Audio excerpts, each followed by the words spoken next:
said it was early, see? It's only 5:58.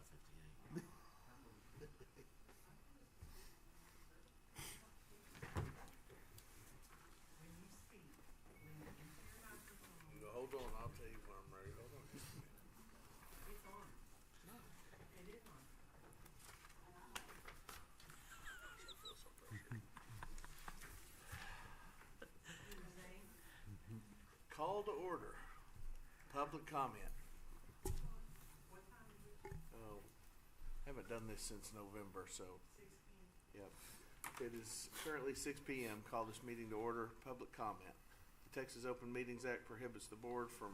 There is a quorum present. Oh, there is. Hey, we're good. Responding to any comments other than to refer the matter to a future agenda, to an existing policy, or to a staff person with specific factual information. Claims against the board or employees, as well as individual personnel appeals, are not appropriate for citizens forum. Consent agenda. Everybody familiar with your minutes? And Yes. we're gonna do financial report together with minutes, so, financial report as well. Any questions regarding it?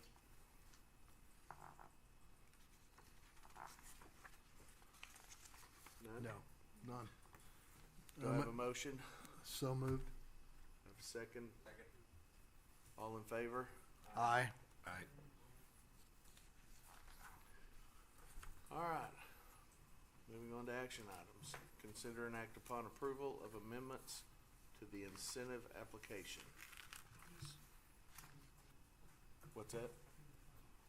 Yeah, fine. They have hard copies. It's probably easier just to go through the hard copy. Yeah. So this is your part. Yeah. Yeah, we can give them. Do you have a copy? Or do you want me to show that to them? Okay. You could show that to them. I think I have a couple of other hard copies. We had them at council the other night. Board, I've got some proposed amendments to the application for economic development assistance. I'd just kind of like to walk through these with y'all and get your comments, and then also there's a couple areas in here that also I would like some of your guidance and suggestions on before we finalize this. But just, I don't want to go through it page by page, but just going to start on the page where the proposed changes occur. And if you turn your attention to page 7 of 15, there's a section that I proposed adding right underneath the table that is incentive process and timeline. And I felt that this would be beneficial because oftentimes when the applicant does fill out these applications, they have absolutely no idea of how long this process could be and what needs to happen before the incentive can be provided to them. So we've added the following portion of that. Number 1, completed application must be returned to the EDC office prior to work commencing.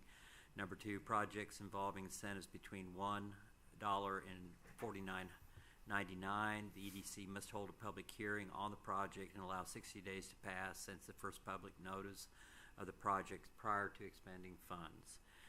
Number 3, for projects between $5,000 and $9,999, the EDC must hold a public hearing on the project and allow 60 days to pass since the first notice of the project, and the council must approve the project and incentives prior to expending the EDC funds on the project.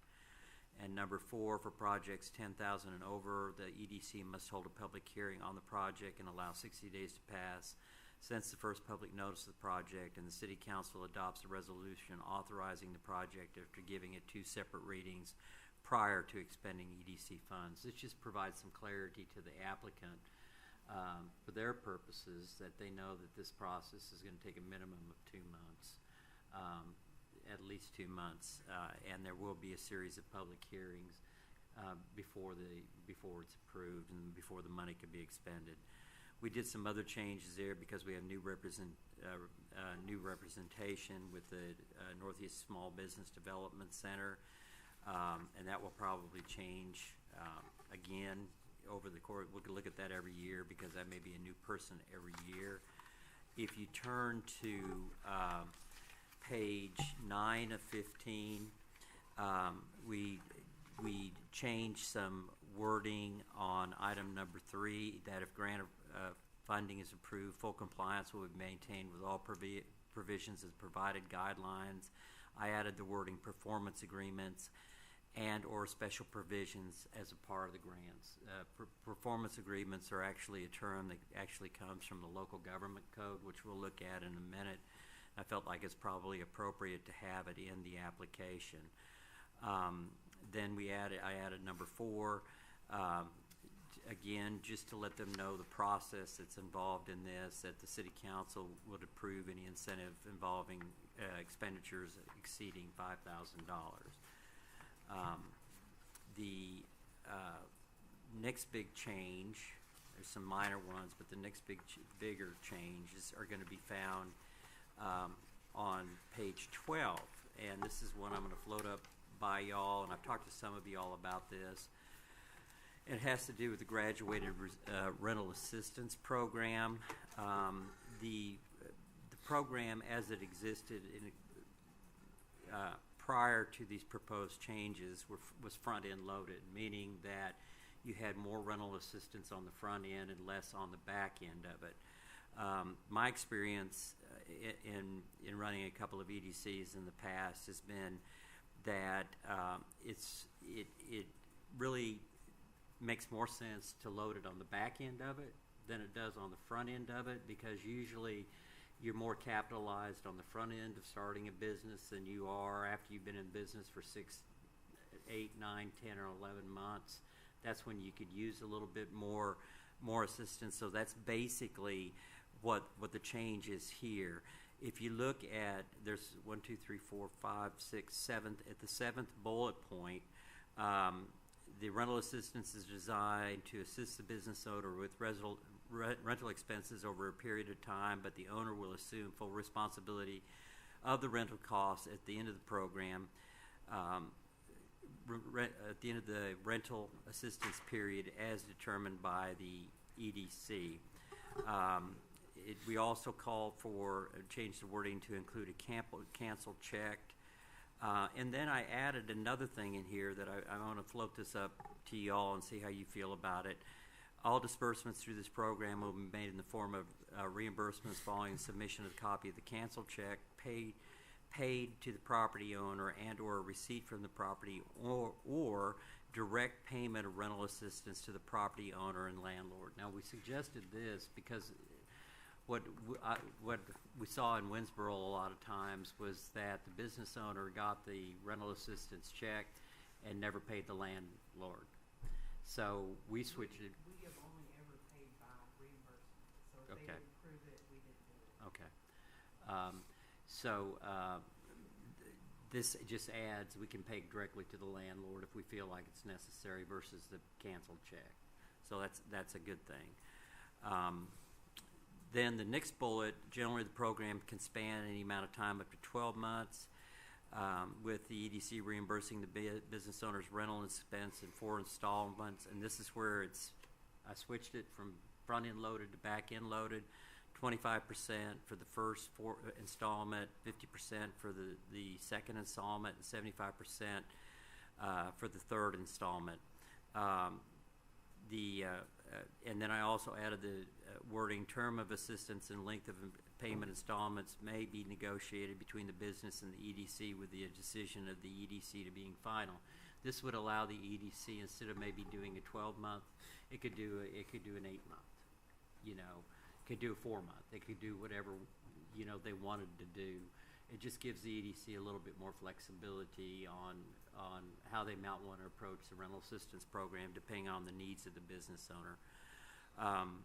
Another thing that we saw that I would also recommend is that in part of that negotiation process, I don't know how it is here in Mount Vernon, but in Winsboro, we had several landlords that would actually give 6-month free rent.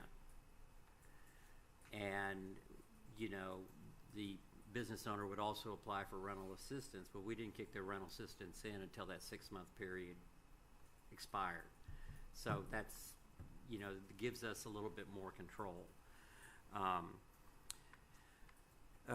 Okay, the City Council or the EDC Board, upon recommendation of the EDC Board, may approve a modification to the standard rate and duration of the program on a case-by-case basis. So that was another change. And then I just, for a little more clarity, I deleted rental assistance should not exceed $1,000 a month. I just left it must be comparable to similar rental rates for properties in the area of the business property, and then added another bullet: rental assistance shall not exceed $6,000 for any business. And again, this one has to have a performance agreement in the next bullet. So those are the major changes in the rental assistance that I would propose to y'all to consider. Any questions on those? Yeah, I do. Yes, sir. If we, do we get a copy of the lease? Yes, Okay, so you see that up front. we see that up front. Okay, so that's confirmed. And then the other, what are you thinking on performance requirements, like sales tax? The performance requirements, depending on the business, yes. Okay, that's one of them. The other one, the other thing in the performance agreement is that I think that needs to be negotiated with some kind of very firm clawback provision. Mm-hmm. That you don't want to provide rental assistance for 1 year and that business go out of business. Right. And you paid half the rent for the year. We want to have something in their performance agreements that they have to stay in business for whatever is negotiated with the EDC, 2 years, 3 years, whatever the case might be. Otherwise, they have to reimburse the EDC. So the clawback provision has to be. The clawback provision has to be very critical in that performance agreement. This would be a little touchy, but let's just say we monitored the sales tax as a performance clause. Since it's back in it, we have a pretty good idea if they're going to make those goals or not. Right. Yet on the front end, they've signed an agreement, we signed an agreement. What's our ethical responsibilities to that if they're not meeting those goals? Well, I think that's where those clawback provisions, if they don't meet those goals, When then you talking about getting the money back? get the money back or not paying it all, not paying it all out, Okay. one way or the other. Right. Yeah, we'd have to maintain control on that. Thank you. That would be my recommendation. On the existing business structure, the only real big change that I added to this one was the bullet that's highlighted there: at least 3 bids for improvements must be included in the application. And I added that one, but I also had a question with regard to that one. Is there any comments whether those bids are local? Contractors, requirements for them to use local contractors, or any comments on that from y'all? Do we need to add 3 bids from local contractors? I think, in a perfect world, that would be great. I do too. Right, it helps the community and everything else, but in today's world, given construction challenges and such, I'm not sure that's very realistic. Yeah, I agree. I think it'd be tough. I honestly don't think the whole provision should be. What do you consider local? I mean, is Mount Pleasant or Silver Spring? Because plumbers are coming from Mount Pleasant and Silver Spring. I would consider that local. The problem, yeah, sorry. Well, can we just go through this and then kind of come back to it? Sure. Let's do that. Sure.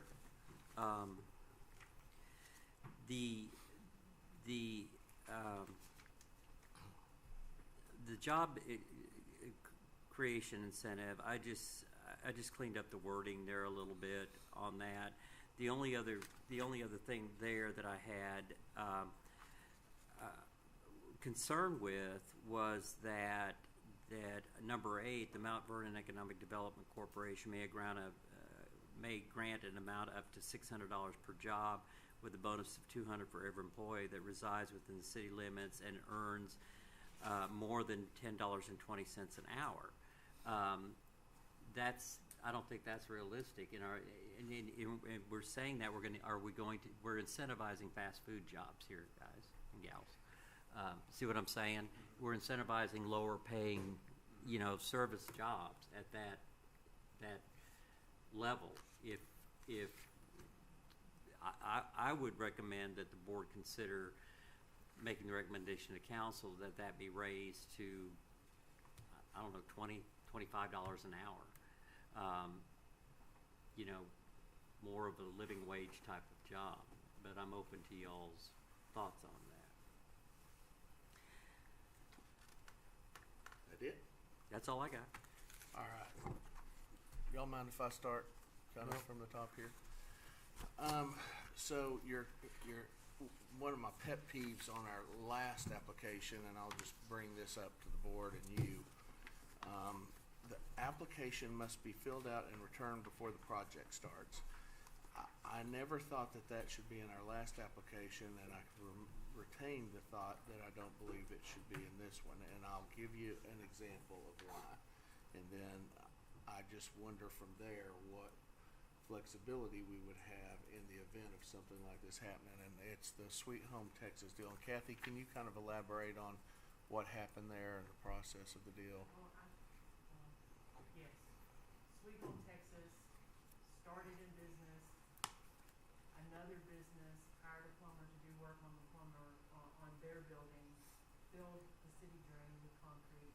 Right. So Sweet Home Texas had no other way to be open, so they put in a new sewer line to connect to the city. And it was an emergency, and obviously there was no way of them. Infrastructure is different though than. Is it going to be different from? I mean, it's still the same application that they fill out though for the assistance. So, in a case like that, and they don't have time to really run out and get 3 bids, first of all, and we'll go back to that, but in a case like that where it was an emergency and they had to get it done then, so the project had to take place long before we were gonna meet and them to come in front of us and fill out an application. Okay, that better? All right. So that presents a problem for me, and I'm wondering, and I'm reaching out to your expertise on this. When you were in Winsboro, and I hate to keep referring to past places and all, was that on an application? Is that I've been told that that's not necessarily needed on any applications. That the EDC should have the flexibility to be able to operate from something like that happened and not turn away an application when it was an emergency situation like that. So I guess let me follow up to what my other question, or my real question is.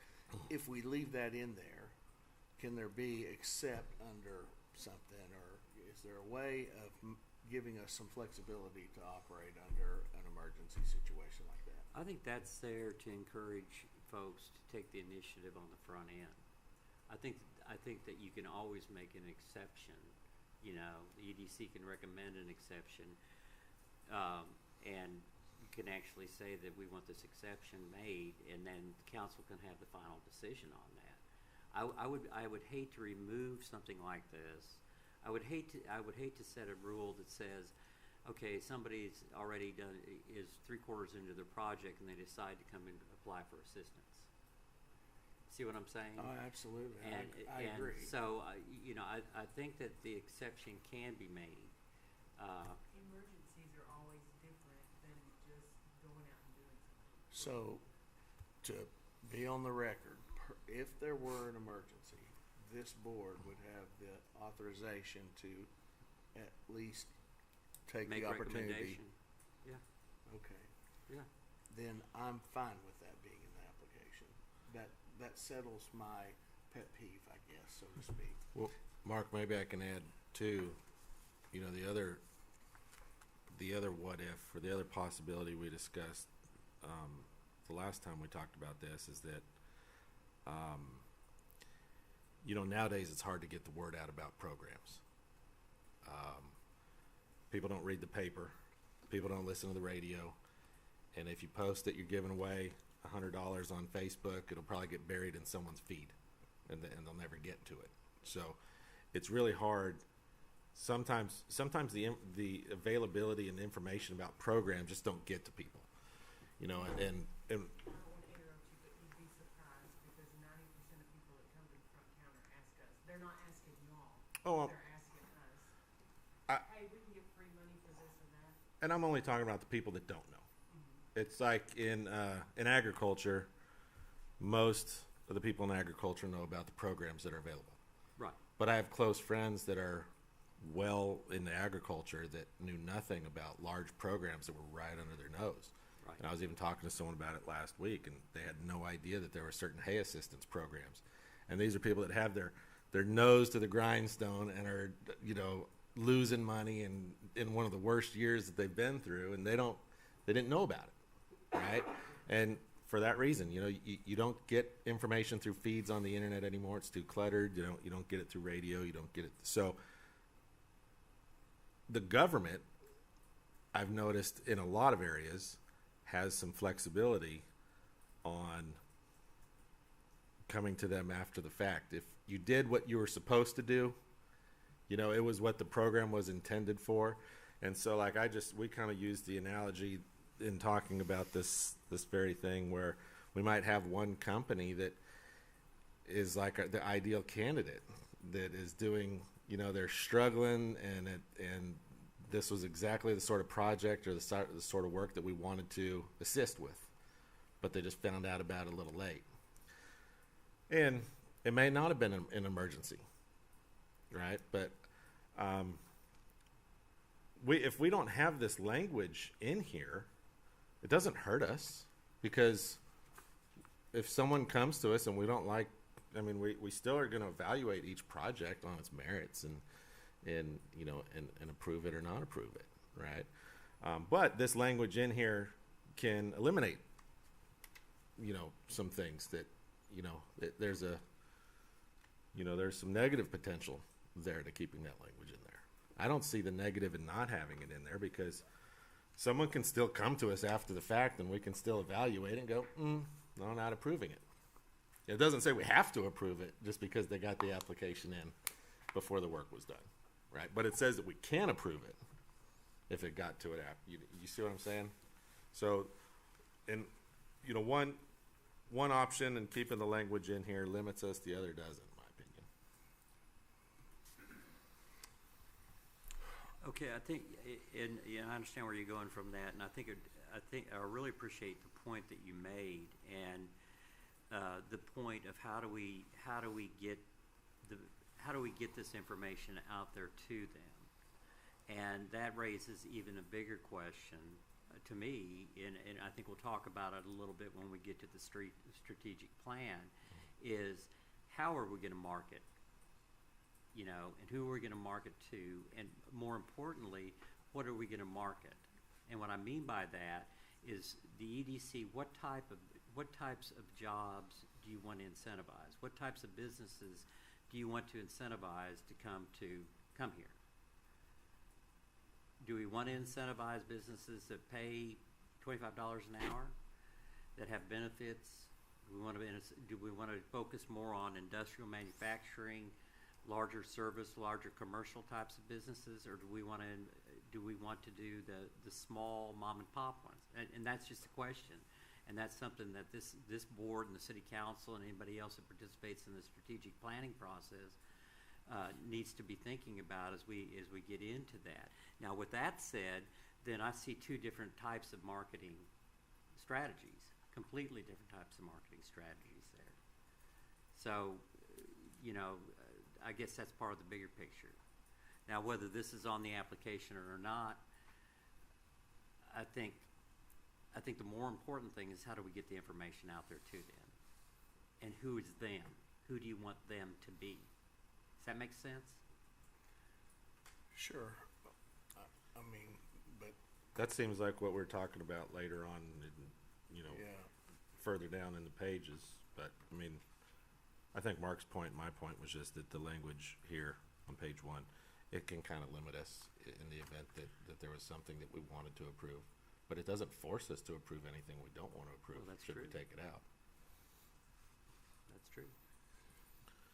All right, I'll go to, What would be your time limit? What if they waited 5 years to come and ask for it? Well, it's not, the language is not stating that we have to approve a project. It's just the language of stating projects that are ineligible. I mean, we don't, someone could come to us from, something 50 years ago, and we can just say, thank you for the application. It's probably not going to be approved. I mean, that's kind of self-explanatory. I don't mean that to be smart. I didn't mean that to be smart, but On this side of it. yeah. On the working side of it. And I think part of that's there. Maybe a calendar year? I don't know what other, what other government bodies. Most other EDCs that I've worked with have always encouraged to have the application submitted prior to the project starting. Yeah. And part of that is, and I think part of that is how can we fit when they're doing their annual project, EDCs really are gap financing. Okay, we're going to have a hole here in this particular area that we sure would like some help in. We've got our equity here, we've got our debt service here, and we need a closer here. So that's why my thought about having the application filled out and returned prior to the project starting makes sense to me. It's part of that overall development of the business plan. And I think absolutely in the context of planning, right? Like Golden Chick or a manufacturing facility coming in. Some of what we wind up running into a lot in our little EDC is just, stuff that was unplanned for.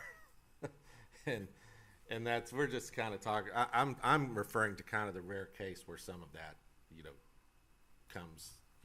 comes across this board. Not more of the situation where things were unplanned, But I'm with you that, a company that's planning to come here and has a whole, business plan and, construction plan and building plan, and then after the fact, they come to us and, oh yeah, we want to, I would certainly look at that and think, well, you're a little late, but I was thinking more, and I think you were too, Mark. We're thinking of the unplanned. Like emergency assistance. well, something like that, or, like GW said, it's restrictive, I guess, but, and I'll tell you why I bring it up too, is because at one point in time, since I've been on this board, that we were able to overlook that and do like you just said, which was entertain the project regardless, because it was an emergency or something like that. Well, more recently, we've kind of held our feet to the fire to where it was, the application wasn't in by this, so we're just not going to accept it. And so as long as that's in there, that can always come back and haunt us from the standpoint of, you may be more amiable to the idea of entertaining a unplanned project or an emergency project, but at some point in time, your feet may be held to the fire to hold to that statement. Do you see what I'm saying? So it's been amiable at times and it's been non-amiable at times, if that makes any sense. Probably doesn't make any sense. I don't like inconsistency. Let me put it that way. Okay. I think I like structure. I like, especially when it comes to decisions that boards and councils make. If I'm going to do this for you, and GW wants me to do something different for him, that's exceptional to what I've just done for you, then I don't know if I like that, and that's just me. Boards and councils can make decisions, but there should be there should be some consistency in how those decisions are made. But I don't make these decisions. I give you options and then let you all make the decision. So if you want that removed, that would be a recommendation that you can amend it, on this action item to have that deleted. All right, so I'm gonna go ahead and just kind of go down my list, which it's not a long one, if that's okay, and then we'll circle back around, and if anybody has any questions, we'll kind of determine what we want deleted or not deleted, I guess. Sure. Is that what we're doing Yeah, tonight?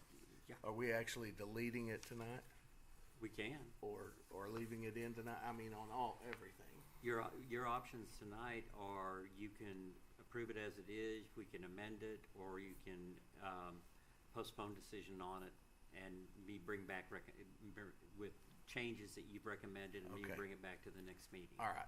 The only thing that really stood out to me was this deal with at least 3 bids for improvement. And I'll tell you, the only reason that it stood out to me is because we're a small community. We have 7 board members, and at least usually one of these board members is gonna have had interacted or known one of the contractors, or the contractors that are bidding on whatever job. I would prefer to see that, just to be able to see the improvement application from whatever contractor that they chose or choosing from, or not necessarily choosing from, but the contractor that they chose. When you're trying to get 3 bids, like he alluded to, Mr. Anthony, I don't know, like he said, if you've done a construction project or anything recently, it's hard to get 2 bids, much less 3. And being a small community, I think that that's a tough ask.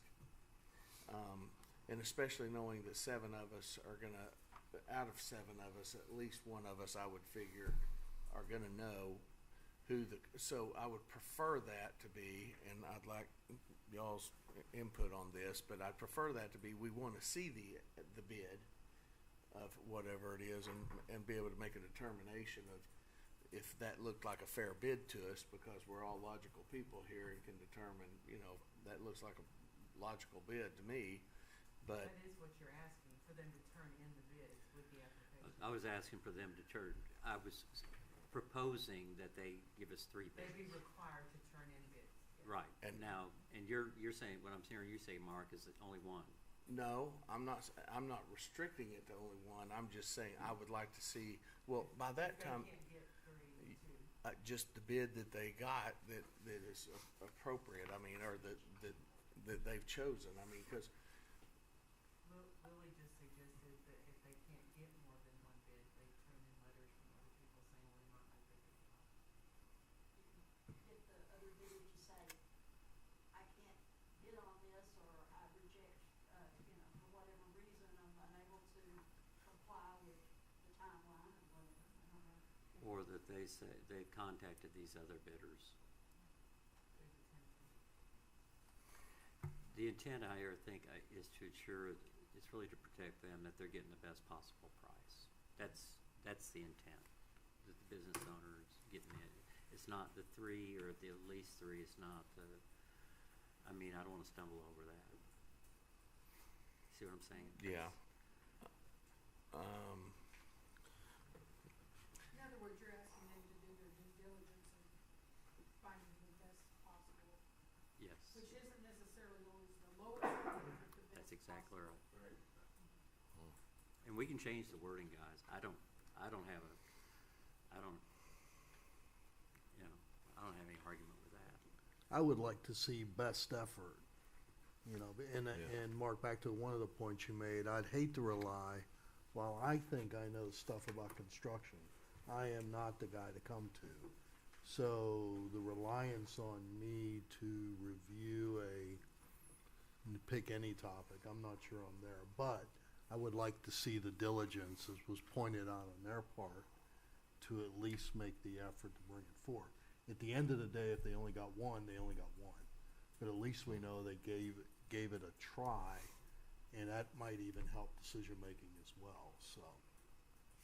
Mhm. But I agree, they may not be able to get 3 locals, back to my original point earlier, just from the challenges we're having in the community, in surrounding areas in construction, I like that. so. And then GW, since you're the only one here tonight that's an actual employer at this time, now I employ my wife, or actually she claims she employs me, but you, on the $10.20 per hour that came out,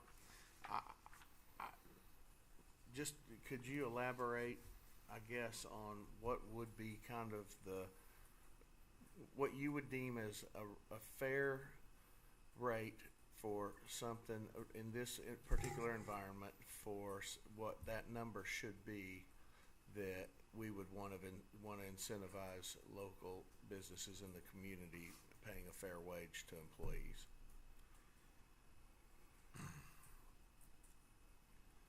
Well, as Craig said, it depends on what sort of work we're trying to incentivize. And I mean, I think we need it all, right? I mean, That's my opinion. we need factory work, we need retail, we need skilled labor, because we need to build apartments, single family homes, 4-bedroom homes, upscale. We need a variety. So I don't know exactly. I haven't wrapped my mind around what the language should be, because I think if there's real quick to answer your question, I mean, $10 an hour right now pretty much buys you somebody that's going to steal from you and make a lot of mistakes. So my back of the envelope math comes out to about 21,000 a year at 10/20. So even if you got up to your, proposal of 10 or 20 or more, we're still only talking roughly a $40,000 job, roughly, back of the envelope. So Gail wanted this said that the contractors, not necessarily contractors, but the plumbers, electricians, they all have to be licensed. They have to be for the city because they're getting permits within the city. They have to be licensed. Is it? I mean, I think 15. I think probably $13 to $15 an hour is probably the average for a lot of entry level stuff now. However, should we have a different incentive for more skilled labor? Right? Instead of, we've got this $600 one-time payment for every employee making $10.20 an hour. I mean, maybe it was an $800 one-time payment for every employee making $25 an hour or more, right? Maybe there was a scale. I don't know. I guess what I'm saying is I'd like to incentivize it all. It's all important. Did you leave it in there that they have to be employed for a year Yeah, it's it. consistently? So most, just for the ones we've had in the past, most of them that are For instance, entry level. restaurant workers, or workers, gas station you clerks, know, they're usually the- not there They're not going to be the there. full year, and they have to be employed the full year before they can be Yeah. reimbursed. And this is an incentive that is, the employer has to be proactive in providing the payroll reports back to us to get the incentive. And it's reimbursed. It's reimbursement. That makes a lot of sense. So, on the lower end jobs, they'll never make it's rare that they'll make the year. Makes sense. Yeah. Tiger Pharmacy was one, they had 3 employees, but only one was for the entire year, and I think maybe the Chop House had one incentive. Yeah.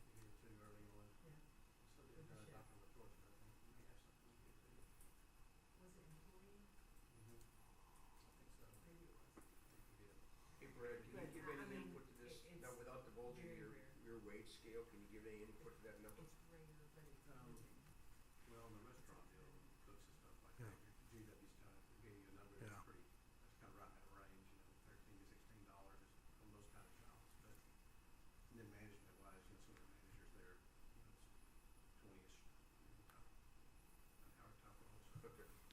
So I think GW brings up an interesting point, and are we too small? But what if we are incenting the higher paid job? You know, we can still incent the lower ones at X rate, but if we want to attract the higher paying jobs, why can't there be More a- incentive provided. Yeah. I think it's a and- good idea. So what do y'all want the cutoff to be? 13 to 15, and then 15 and over? Well, here's the thing, when, after COVID and people started hiring back again, I seen fast food places advertising wages for over $11 Yeah. an hour. So if you're looking at fast food being $11 and $12 an hour, and you want something better than fast food, you have to go at least 15 or Or did better. we say 13, 15? For entry level? Yeah. It seems about right. Cause $15 an hour is only $500 a week. Isn't that right? Is that, be that right? I think so. No. $600. Well, I don't know necessarily that we're prepared to make a decision on this right now, are we? Or do you want to?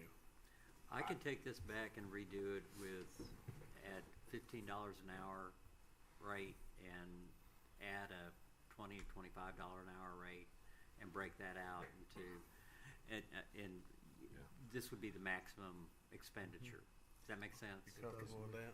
Yeah. You comfortable with that? I am, and I don't see any problem with it being Jack, in you there because good? it's not restrictive. Yeah, I'm just wondering, Craig, with your experience, wonder what the other surrounding towns are doing too. You got a sense for that? It's all over $10. It's much over the $10 an hour. It's Yeah. more like the 13 to 15 minimum That actually is a lot greater. entry. I mean, COVID did change all that. In my first thought reading it wasn't about the 10, 20 an hour. I was just thinking if I'm trying to build a business or move a business somewhere, I was just thinking the $600 part is just, I'm probably just not even going to consider it. I'm not even thinking about that incentive. It's not much, you know. Like when I was looking through the Golden Chick thing, I'm thinking this has no bearing on their decision. So it's fine either way, I guess. Incentives aren't to keep them in business, Yeah. though, it's just to be a Yeah. It's, Yeah. we're grateful that you came here. Yeah. You Yeah. know, we're grateful that you came here. All right, well, as far as my questions are concerned, I'm good. Okay, so are we keeping the bid thing, multiple bids? We're going to, Agreement is possible? best effort to produce 3 bids, Yes. okay? I like that. Is that all right? Yeah. I'll change the wording on that and I'll bring this back to you. And then you're good on, we've got a idea on what are you gonna go back on the I guess we're doing 15, so we're good on Yeah. there. 13 to 15? I would like to, I don't like 13 to 15. I think we need a minimum. If it's gonna be 13, it's gonna be 13. If it's gonna be 15, it's gonna be I'm 15. just trying to get my motion Okay. correct. I think 13. Well, what is it, guys? I mean, I'm not making the motion. I'm fine with either. I'm fine with 15. You good with 15? 15's good. I'm good with 15 15. myself. 15 it is. 15 it is. I just have one question, just because it seems like what we're trying to do in this application is black and white, no gray areas. And this may be my ignorance, but on the existing business structure assistance, that second bullet point, the structure on which the improvements to be made must be at least 5 years old. I noticed on other tabs, it actually told you where that, you know, it had to be within Mount Vernon City or Franklin County or Mount Vernon. Do we need to add in that the structure or building has to be within the city limits? It has to be, you can't give money outside. That's what I'm saying. Do we need to add that? So, because we're trying to make this just black and white, no gray I don't areas. think so, because. I just think that some would see a No, gray wait, area. we can't even accept an application from somebody outside the city. But like on one of them, it said Franklin County, you know, on one of the other. Which one was Job creation, creation. on the job creation. You know, it does say business must be in Mount Vernon or Franklin County. Guess we should take off. We're gonna take off Franklin County. Okay, Good catch. Good catch. I'm understanding we just wanna do black and white, just no, As clear as we can. yes, It's yes, yes. Okay, as clear as we can. Thank you for catching that. Well, while you're at it on that same line, I'm thinking about the 5 years old part. Is there a reason why we, in no way, shape, or form, can we work on a structure that's less than 5 years old? I don't know really what the original thinking on that was. I probably, if I, It was mostly all this down here. yeah. And I guess the original thinking also may have been if you're wanting to replace something that's 5 years old, surely it's still good. Mhm. You know, that would be my only thinking on that. But that could be the very reason why they needed assistance. Maybe it wasn't. You got a point. You know? Well, to me, that would be the emergency. Yeah. The emergency. The planned emergency. You know, the not emergency. The not planned emergency. Okay. Well, I've got my questions out of the way as far as language and everything's concerned. Nothing else has stood out to me as being anything I can't live with. So I'm done with my language portion. Does anybody have anything else to add on the language side of the incentive application? No. I don't have any No other additional, no. language? So the only thing that we have outstanding that we haven't come to a conclusion of, and if we want to start, and we want to just wrap this up right now, we need to make a decision on application must be filled out and returned before the project starts. And Jack, I'd like your input. I think I'd prefer to keep that in there. Maybe in Jack, she can't hear you. Oh. Gail is listening, she can't hear you. I think I prefer to keep that in there, and here's the reason why. As we've seen in some of the applications, there's been expectations of some of the business owners when the projects have been completed, and I think they've had a sense that Let me go turn you. they still can get money long after the project's completed. But as long as we have the latitude as a group, and Craig's gonna, and Kathy are gonna vet the applications very well, we ought to be able to steer away from that, you know, but if we do have something, or we've gotta make an exception, we can look at the exception. You know, that's my feeling, so I would keep it in. Next. okay. So, I mean, I'm kind of leaning towards same Jack, and I'm only saying this because it's my understanding. I'm understanding it that, you know, when you fill out the application, it's I mean, for anything, you got to fill out an application before you commence any type of work, or you're going to run into issues later on, or maybe not necessarily issues, maybe time frames where you're going to have to wait to do anything else. But once you turn this in, I mean, you've got 60 days before any work or money is dispersed from us.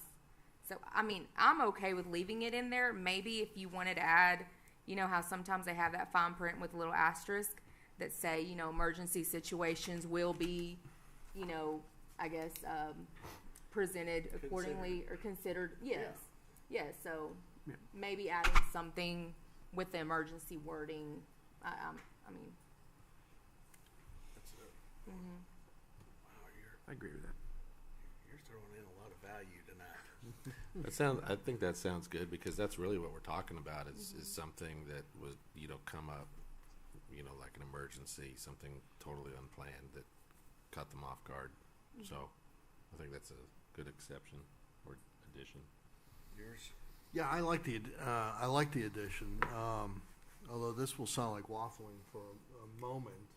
I totally hear what GW is saying about lack of knowledge of programs, and I've said from day one on my tenure, something as small as the website that I can't go to really get information until that's all done. I totally hear what he's saying.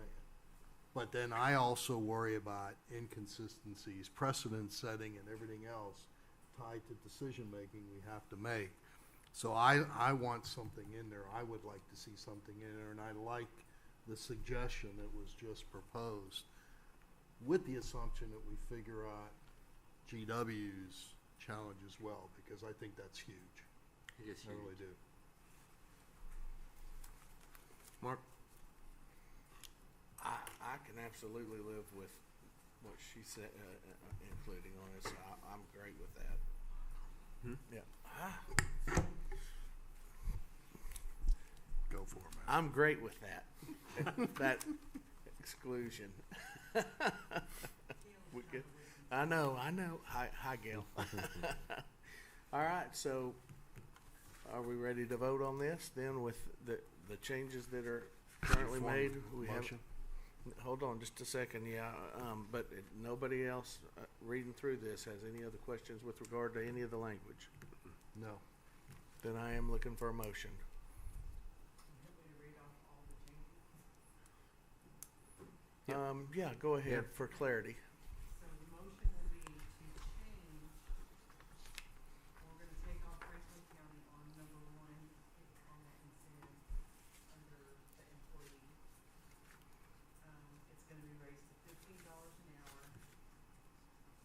Is there gonna be a skilled labor and There'll be a skilled laborer and entry level? yeah, we'll call it entry level and then skilled labor or something Okay, like that. so Does that sound good? Do we have an amount for skilled labor? What do you want it to be? 20? Yeah. Okay. Suggest 20. 20? Yes. The pre-approval will stay on there with an emergency contingency, and, they'll make their best effort to provide 3 bids for each job. All right, I'll so move that motion as described by Kathy. I'll second. All in favor? Aye. Aye. Thank you. Thank you, and thank you for your work on that. That's awesome, because that's long overdue. Good job. Thanks. Appreciate it. Yeah, board member reports and discussion. Wastewater, what's the TP part stand for? Treatment plan. Treatment plant, there Toilet you go. paper. Screw press and water tower restoration. It's a play on words, Mark. Yeah, I was gonna say, that's, WWTP. I was even thinking more about the screw press, but nonetheless, and water tower restoration.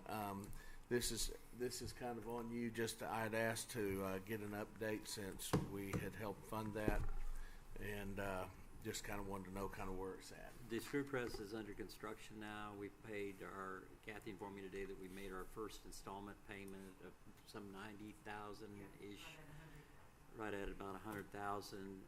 So it's in construction process as we speak.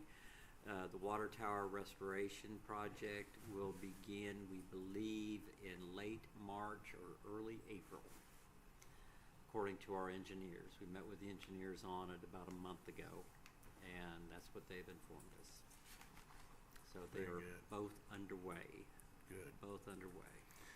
The mayor has promised me that I get to put my graffiti on it while it's still on the ground before it gets put up. So. We'll let you tag it Okay. with your gang tag. Shoot. Yeah. No, I'm not climbing the tower. That's the whole point here. Oh, No, you'll have to climb it. You'll have to climb in there, they're gonna put a big curtain It's around it. if you've never seen one of these processes, you Oh, I really did have to not watch know that. this. Yeah, this is it's a big deal. It's pretty cool to watch. Yeah, they put a big tin on it.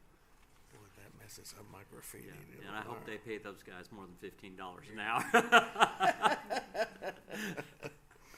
All right, presentation on Economic Development Corporation statutes. A couple of presentations tonight, and if we can bring them up, we're just going to walk the ED Corporation, the statute one.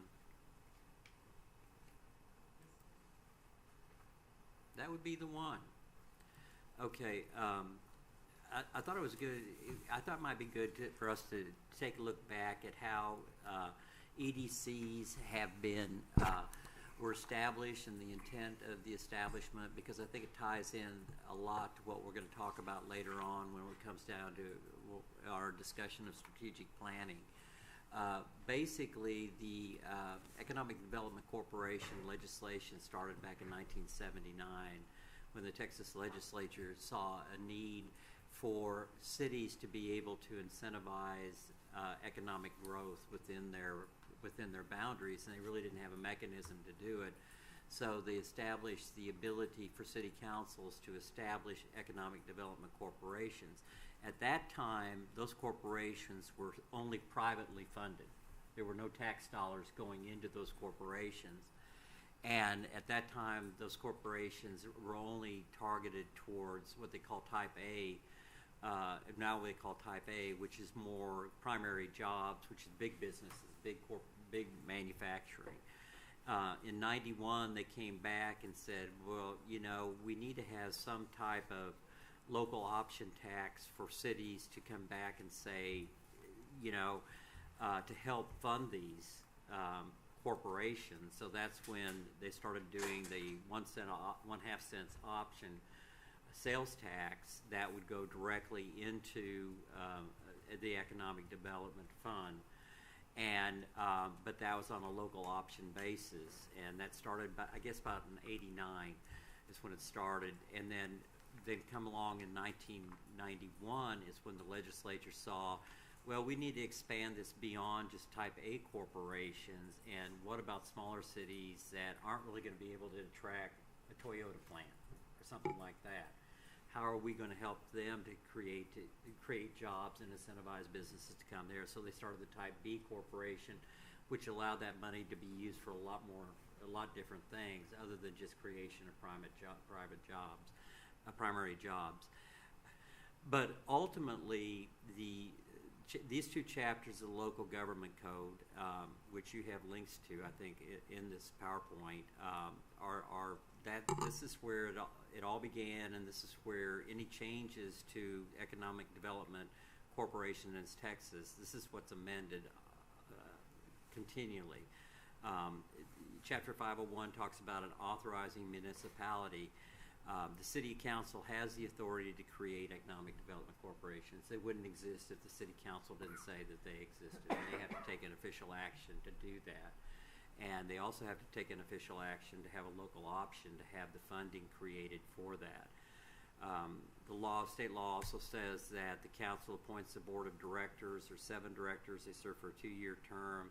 The council can remove the director at any time without any cause. The directors have to be residents of the municipality or county.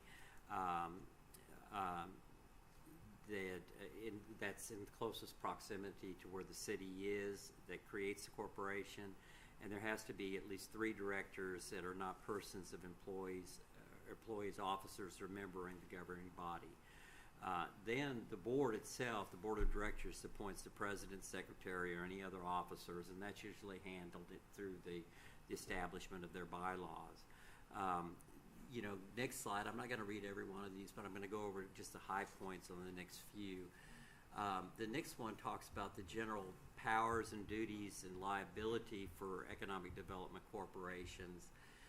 They can contract with other private corporations to carry out an industrial program and objective,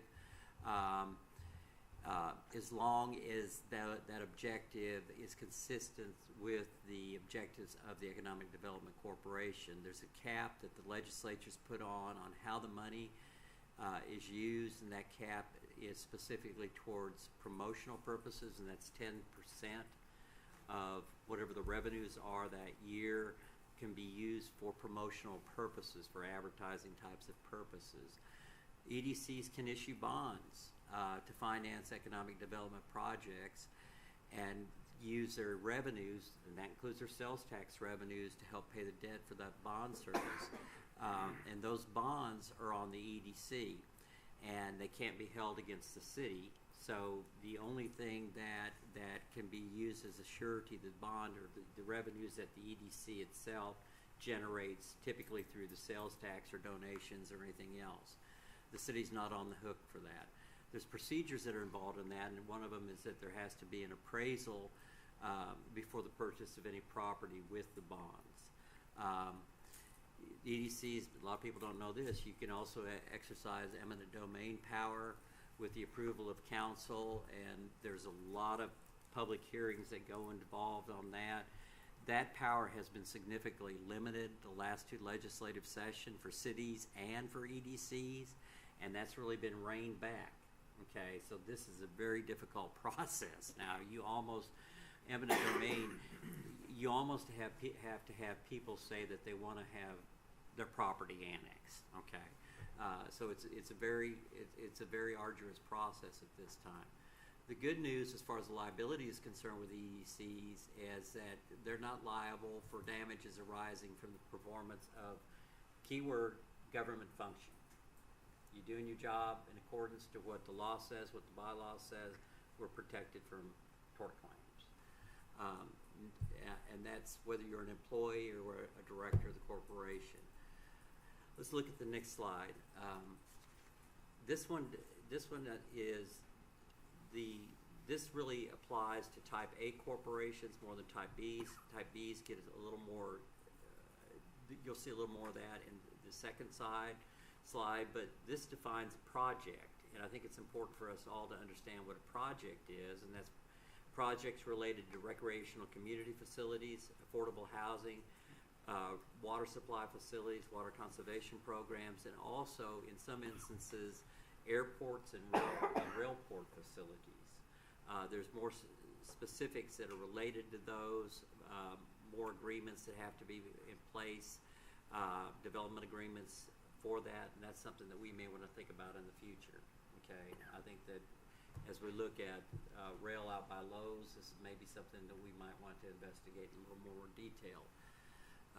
Let's look at the next one, because this deals more with ours, which is a Type B.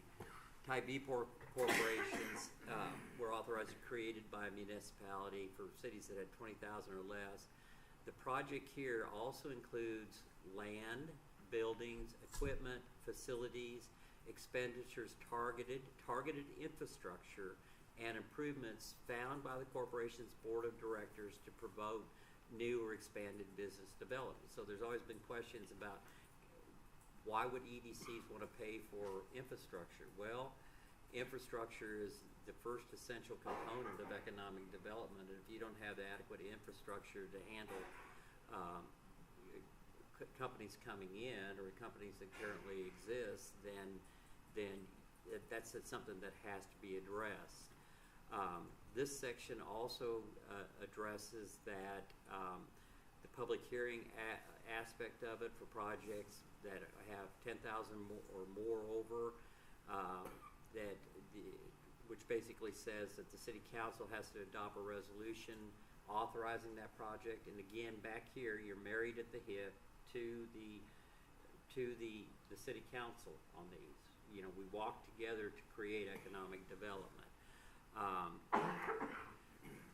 There is exceptions to the public hearings, if you look in the second portion of that slide, for certain types of jobs for Type B corporations, and that's primary jobs. And a primary job is basically a job which creates a product that typically is not sold, is consumed elsewhere outside of that community, if that makes sense. A manufacturing job or a distribution job. That's a primary job. That's what the state considers to be a primary job. You don't have to have a public hearing for that. You also don't have to have one for job training programs, certain job training programs, certain infrastructure programs, projects related to certain military bases or missions, or career centers that are outside of a junior college. The more powers and limitations, there's the authority to finance projects, there's authority to lease or sell a project to an end user, there's authority by the EDC in conjunction with council here, all of these are, to convey property to an institution of higher education, to make loans to users to finance a project. The agreements that are created to do these all must benefit the EDC. And there has to be a default or a clawback provision on those agreements, and that's where the performance agreement comes in. And we talked a little bit about performance agreements earlier. And it's very clear that a corporation may not provide direct incentive or make an expenditure on behalf of a business enterprise unless there is a performance agreement in place. And it talks specifically what that performance agreement should contain. Number one, a schedule of additional payroll jobs to be created, retained, or capital investment to be made in consideration for the direct incentives or expenditures. Or number two, specify the terms in which the repayment must be made. And if the business does not meet the performance agreement, what's going to happen. Now, let me tell you out of personal experience on this. I've came into a city several years ago where they had an EDC where they had basically had numerous expenditures of large expenditures of funding, $40,000, $50,000, with no performance agreements, and the money was never spent on growing that business, and that causes big legal problems, and because the EDC is actually ultimately on the hook for that. This just talks about the tax, that half-cent tax that goes to fund the EDC, that it was authorized by the governing body. Again, that ties it back to the city.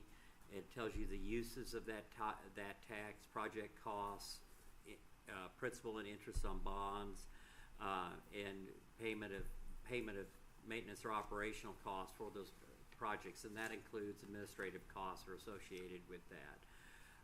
The next one, EDCs are subject to the same Open Meetings Act and Public Information Act that city councils are.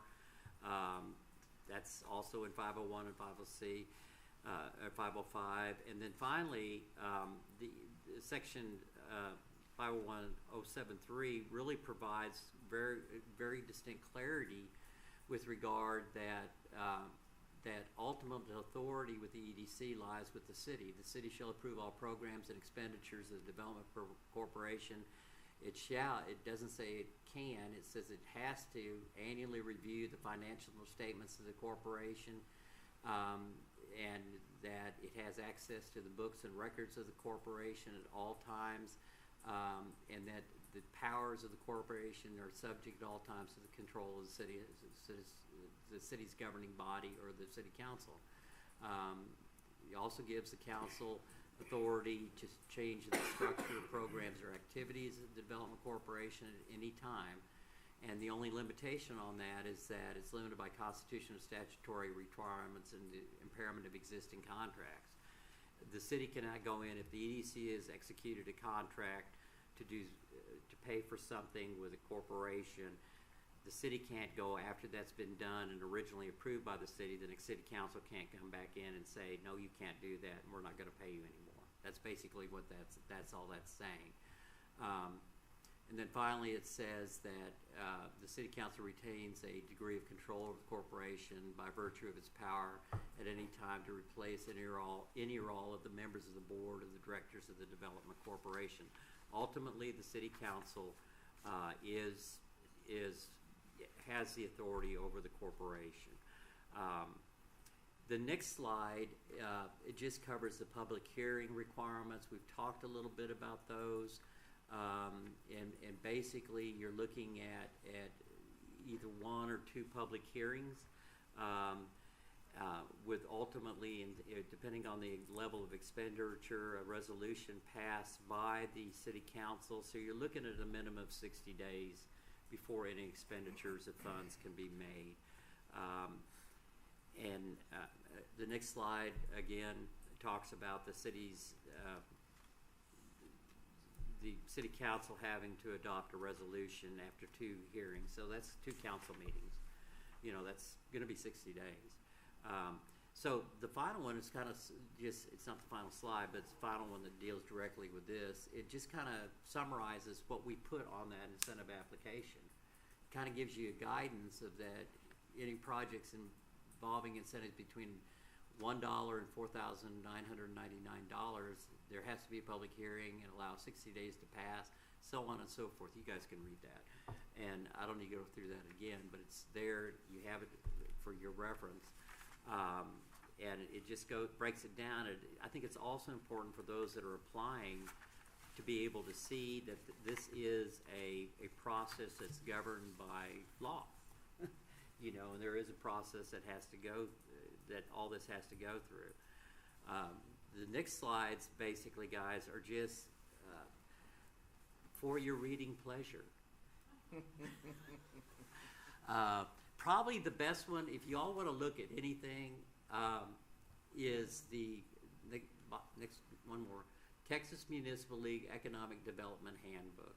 That is the most, it's written by lawyers, and it's the most, that work for TML, and it's the most comprehensive volume out there on how EDCs work and why they work in the way that they work.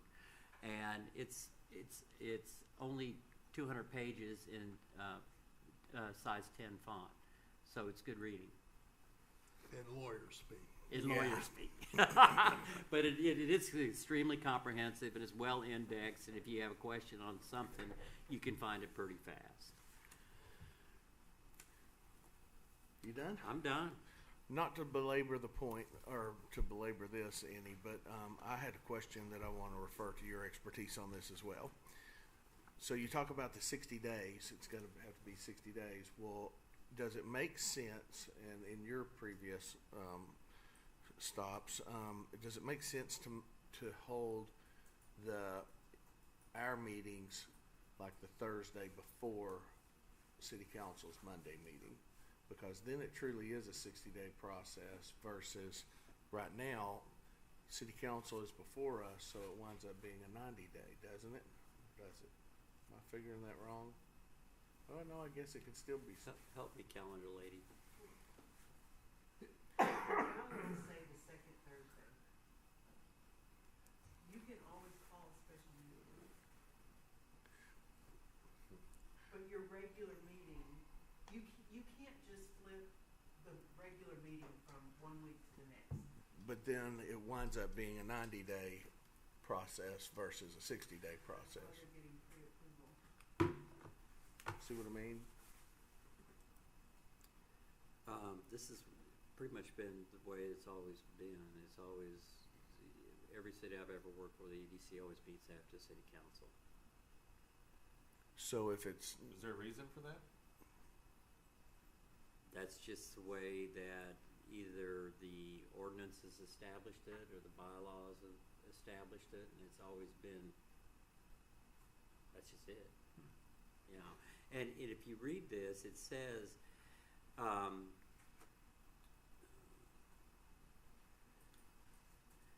Type-B corporations are required to hold at least one public hearing on any proposed projects.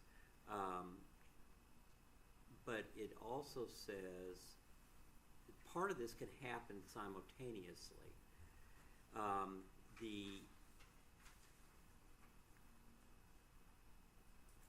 If you read,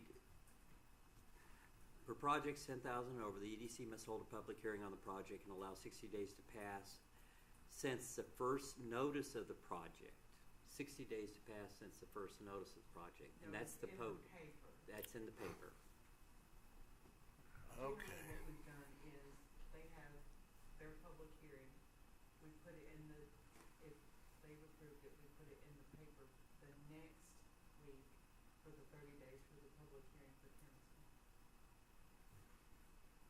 60. Okay. It usually can happen within 60 days. Okay. That was just random question for you. I think you know, Kathy's right. You're gonna have to change the bylaws if you wanted You something. can always call a special meeting though. Yeah. You just have to know what you're gonna do so that, because it has to be in the paper 30 days before. But not, Mark, what you're saying is not necessarily, I mean, just for anything. If something came up and we wanted to present something to the city council, if our meeting is before theirs, You can always call a special meeting. but it may not be that special. I mean, it might just be something simple like, hey, let's shoot this up to city council. Okay, wait, special means anything other than your regular meeting, and it's But- not a workshop. Yeah. But I think, I mean, I think what you're saying is just, it could just be something simple that if we met the week before them, or then we could just It's just send always something made to more them. sense all of our stuff. It's just We're always learning. it's just always made sense to me that since most, if not all, of our stuff has to go before city council anyway, then doesn't it make sense that our meeting were held prior to city council? I That agree. just is illogical. Saves us from waiting till the next meeting. And I'm not proposing any changes or anything. I was just wondering from my original question, what has been the process in your travels? Very similar to what's here. Okay. Well, we'll talk more about that later. Discussion on bylaws. Really don't have much to discuss there. Looked at the changes that were done September, I think, November. I don't really have anything else to add on that. I just threw that in there. Improvement objectives. The improvement objectives are for you can take your own time to look at those. If you want to pull one up, Kathy, it would be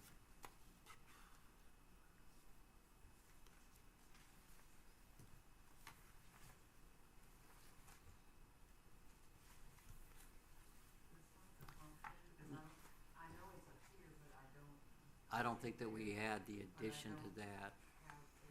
Okay, just pull up the economic development. There, right, second from the top. This is a Gantt chart that, and this is really the improvement objectives were my objectives the first 6 months I was here to accomplish the first 6 months I'm here in Mount Vernon.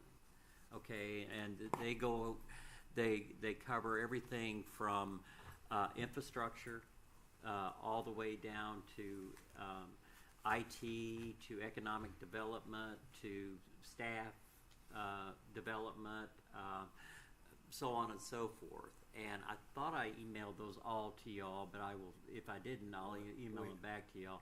And that it was an FYI thing. This is what I'm going to be working on the first 6 months I'm here. And these Gantt charts are specifically, they're a tool that I use to make sure I'm on track. And that's all they are. And this one is actually for ED. There's another one in there, I think, for infrastructure. And you know, I look at these every day to see where I'm at. Am I going to meet the goals within the 6 months? That's just an FYI. Okay. Wow. It's a business management tool I use for my brain. All right. You ready to move on? Yeah. Discussion on planning workshop. Let's tie that with strategic planning, the very last one. Okay, then let's move on to the Golden Chick incentive application. Okay, let's look at the Golden Chick spreadsheet. I didn't need my readers after all, Kathy. Good. Look at your hard copy because it's a little easier to read. And basically, with the council also received an application for a 380 agreement, and we discussed this at council Monday night. And we weren't going to take any action, and I don't really want to take any action tonight, but I just wanted to let you guys see what the economic impact of their request was, and asked you guys for some guidance on this. They've requested the job creation incentive. They're looking at having about 10 employees, and remember, this is based on the application incentive before we made these changes. So basically, the maximum impact that they would have if they all lived outside of the city limits would be $6,000 a year. And again, remember, this one is the one that they have to come back. They have to work for a year. They have to come back and provide proof that they've worked for the year. And the crew, chances are the crew's not going to happen, okay? Maybe not even the shift leaders would happen. The general manager, hopefully, would stay for a year. So maximum you would be out, total, best case scenario for them would be $8,000. But more realistically, it's probably going to be less than $2,000. So is that a big Is that gonna incentivize them to stay? No. What's gonna incentivize them to stay is the traffic over off of I-30 going to eat chicken. And for us in the city coming up there to eat chicken, that's what is gonna incentivize them to stay. They also asked for some assistance on the business structure incentives. Their reported cost of improvement are going to be $1.8 million. They didn't specify an incentive. They didn't specify an ask. And so they just left that open. I kind of drilled down with them a little bit. Is there a piece of equipment? No, we really don't have anything specifically that they're asking. So that's something for you all to consider, to think about. Do you want to put anything towards that, or do you not? The other thing was on the graduated rental assistance. Now, this one I do have some concerns about, and the lease amount is $117,000 a year. Maximum incentive is $6 grand a year. The leasee is GC Granbury franchisee, and if you look at can you pull up Open Records Corporation, GC Granbury? That's it. Open corporate. Yeah. Is that where you wrote some? No, that's not what I was looking at. This is basically the same address as Golden Chick headquarters. So this, from what I've been able to derive from this, from looking at this, this looks like their franchisee is an LLC that's created as part of the overall Golden Chick company. When they came that day, they said corporate owns it, but basically corporate owns them too, so they're leasing from themselves. So But they do pay rent. They pay rents for themselves, essentially. Oh. So I don't know if that is really what you want your rental incentive to be used for. I would think it'd be more targeted towards somebody that wants to rent a building from a property owner here. And so, I don't know. You want to do a feel-good, tell them that we can do the job creation incentive. If you want to do a little bit better feel-good, you can throw a little bit of money towards their. And I think with them, it was more that they just wanted to know if we cared they were here. Right. It wasn't that they're desperate. They're a $260 million corporation. What do you recommend? The job incentive creation is a very easy one. That's a layup. Yeah, that's the easy 2-pointer right there. Make them feel good. I don't. Do they need the money to do these improvements? No, they don't. They don't. And they're doing this with or without our incentives. 100%. Yes, sir. No, they're full bore right now. And just to note, they are full bore, even though it says applications must be filled out and returned before project starts. Well, it was And an here we emer- talk about it. It was an emergency. Here we talk about it. Well, This, Foundations have been here. no, but they've already started the work. Yeah, This just tells you, we can work our way through these things. well, this application's been here for over a month at least. Yeah, it was here before I got here. Yeah. Yep. So, if you want to benchmark, Canton has Golden Chick on the interstate, didn't provide them any incentives whatsoever. I talked to the ED director down there. Mineola, they just built one in Mineola. I think it's on Highway 80. I think that they provided them the possibility of the EDC didn't provide them anything. The city provided them via 380 agreement a property tax, a percentage of their property tax rebate over a 5-year period, which amounts to probably less than $5,000. Well, we're not making a decision necessarily tonight. No, it's for y'all to think about. Okay. I just wanted you to have the numbers. Well, thank you. Update on Penelope's Coffee. Talk to, help me with his name, Anthony? What's his name? Anton. Yes. Adrian, I knew it was an A. Andre. I was getting there. We're So- Same alphabet. went down and kind of we had a good conversation, talked for well over an hour. We, I think, have developed a strategy to be able to help him with the next phase of his development. And he seems to be pleased with that. So we talked about, he wants to do some parking lot improvements. We talked about how we could help with that. He had some other improvements that he wanted to do on the inside of it. We talked to him how we could do that. And so he's good with is it. that technically his parking lot? Yeah, He owns it. he owns the building. Oh, really? Yeah. Okay. I didn't Yeah, he know. owns the building. And the parking lot's straight out to the street. Right. He also talked, Yeah, because Ramsey owns the To the other, left. he also talked about a fence, privacy fence in the back. Yeah, the riffraff. that- Yeah, and he also talked about outdoor dining. And we talked about, let's do it, incrementally what you can afford, and let's look at maybe doing a little project now, maybe doing some more projects. He's good. Good. He's good with it. And what I'm trying to do is I'm trying to get around to all the small businesses eventually and say, hey, we're here, and, how can we help, and all that. All right. So discussion on planning workshop / strategic planning. Let's bring up I'm really excited about this one. Let's bring up that one. Yes, ma'am. Okay,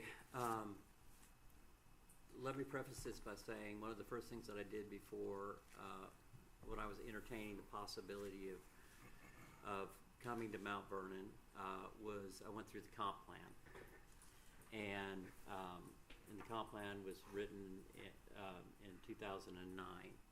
And I'm sure the city back then spent $150 grand on it, maybe more. I don't know. That's usually what they cost. And I looked at the comp plan, and I've read a lot of comp plans. And I said, this is very well done. And I thought it covered a lot of the things. And in conversations that I was having with some of the council members and with the mayor and just some other folks that either live here or do business here, a lot of the objectives that were outlined in the comp plan were still true today. The progress on the comp plan was probably not as satisfactory as what we would like, and this is not atypical. This is Mount Vernon isn't unique.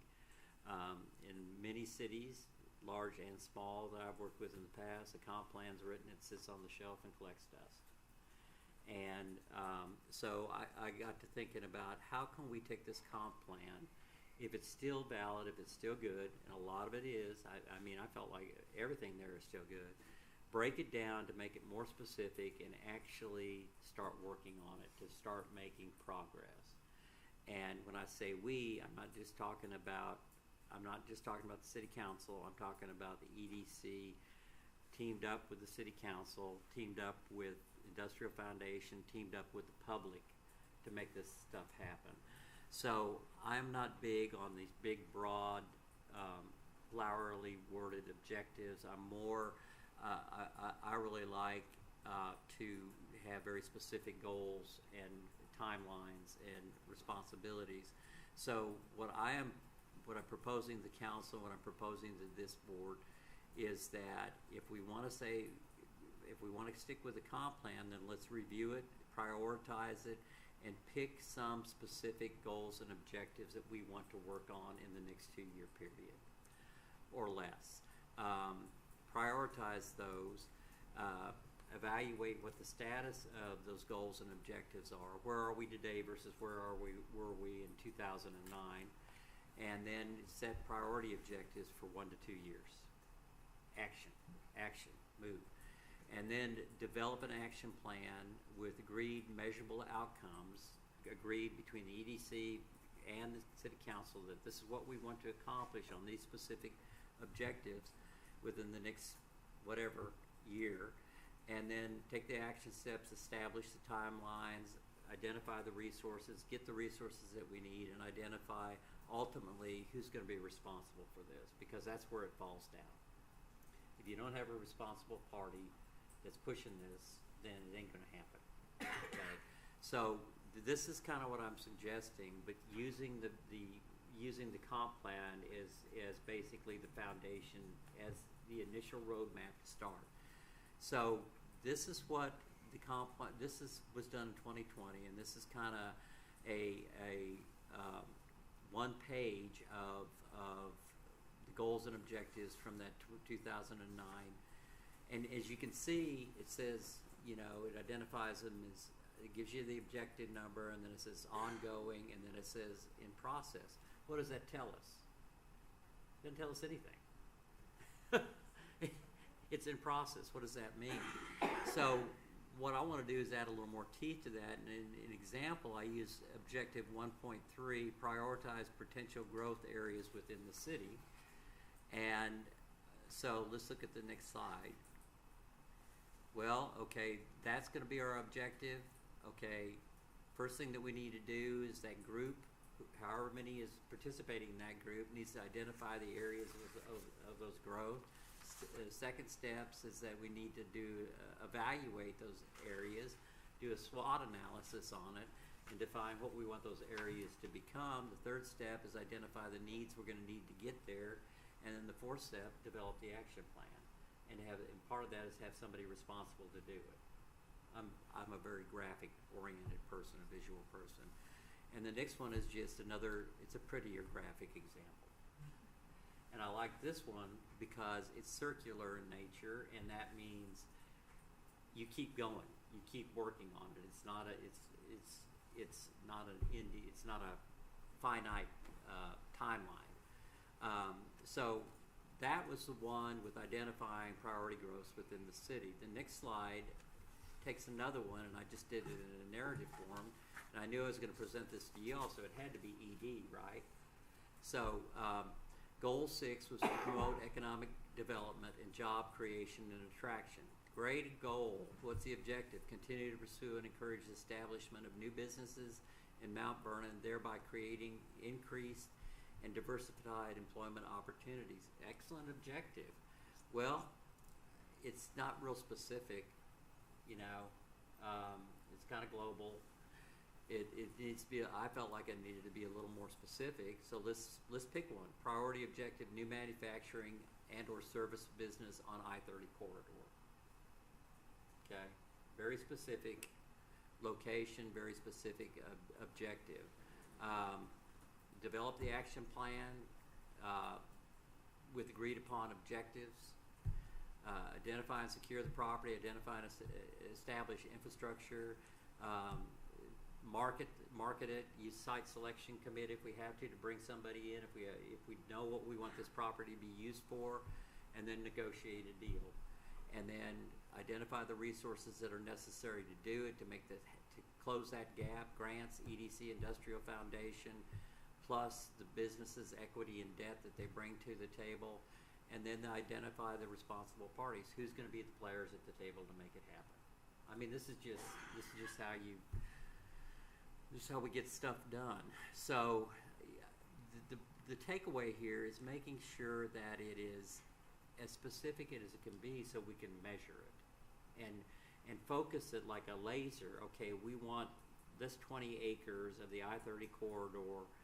We want to figure out what would be best for that long term for Mount Vernon. So let's go target it. Let's go after it. So the next two slides are nothing more than, they're for y'all. It's funding alternatives, things that are out there, grants, loans, that we have the ability to access to help enhance the limited EDC coffers that we have, to leverage what we have to make things happen. The other question that I came to as I was thinking through this process is that since this was done in 2009, and there was, looking at the process that they went through, it looked like they had some good public input at that point in time, but this is 12 years later.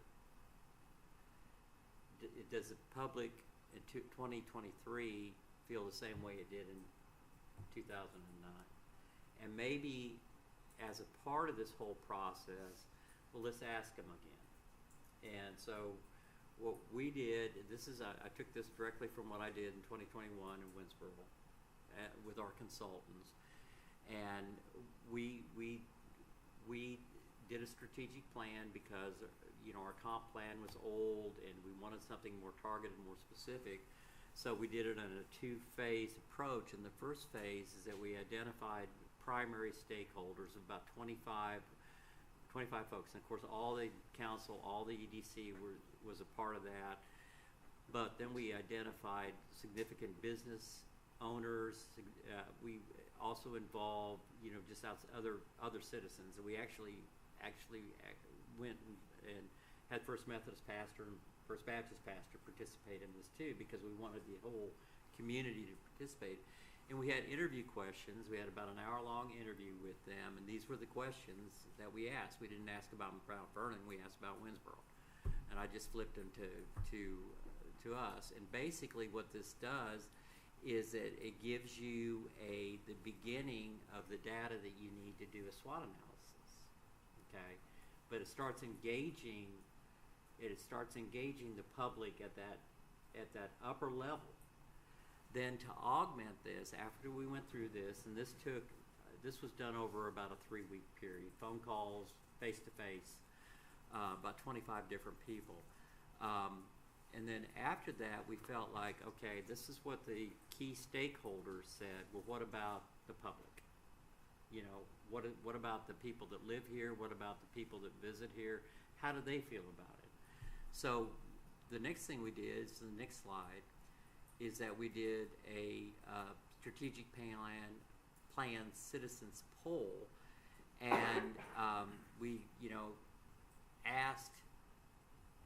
told them that we wanted to figure out how they looked at us and what they'd like us to be 25 years from now. Let's roll it down a little bit more. And so we did this poll, and the way that we roll this out to everybody is that we had it on the website. We put a QR code on it, so and printed cards and put them in merchants,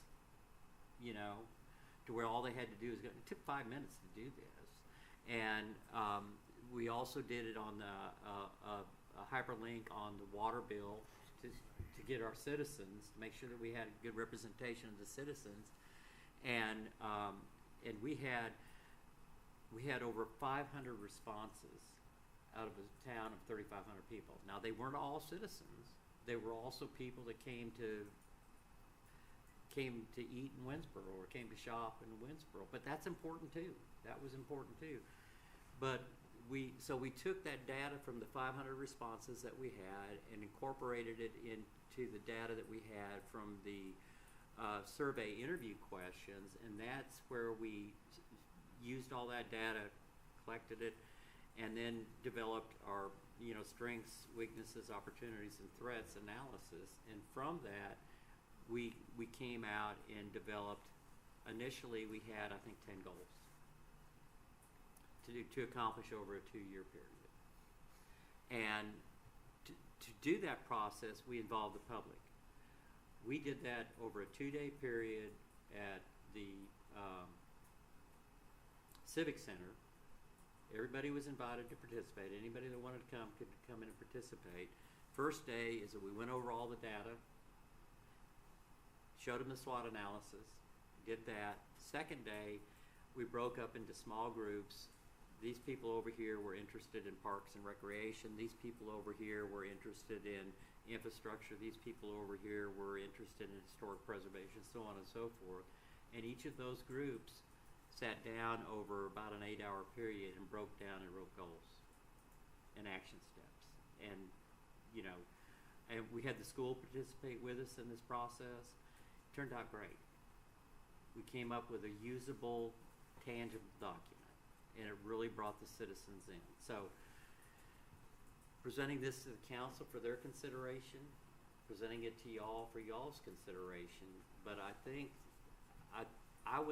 it would be my encouragement, strong encouragement, that EDC and council lead this initiative. This gives us a very clear idea of, as GW said, who do we want to market to? Where do we want the dollars that we have now to go to? So, I'm throwing that out there to you guys, and this is just food for thought. We don't need to make any decisions today, but how I can start seeing some of this happen is maybe small groups of council and the EDC members getting together and start working through this process. So, I'll shut up. I talk too much, I know. I get excited about this stuff. Any comments? Any comments? This is a discussion. We are having a workshop January 23rd. Oh, thank you. Yes, thank you, I've already Kathy. posted that y'all will be here. I'm sorry, what? Yeah, this is a EDC city council workshop, just EDC? It's a joint workshop. It's a council workshop, EDC is invited. And this one, we're gonna talk about this, but we're also gonna talk about infrastructure.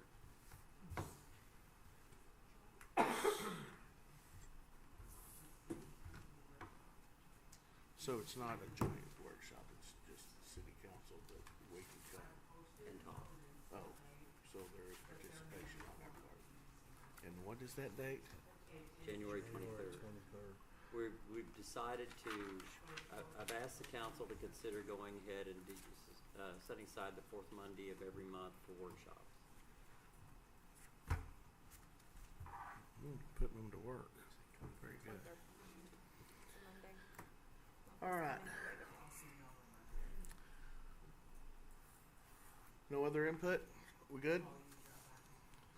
So, just one quick question, and I might not be appropriate to ask, but the SWOT analysis and everything that Sanchez had done in that workshop we did, does anybody have any of that data? Or was that Sanchez's stuff? As far as I know, we never saw a report. We haven't Okay. seen it show. Yeah, just curious, because a lot of what you were talking about, Craig, and he had discussed that, I just haven't seen any data on it. Okay. I haven't seen any either. All right. I think that we did our surveys all within about a 30-day period of time. It happen rapidly.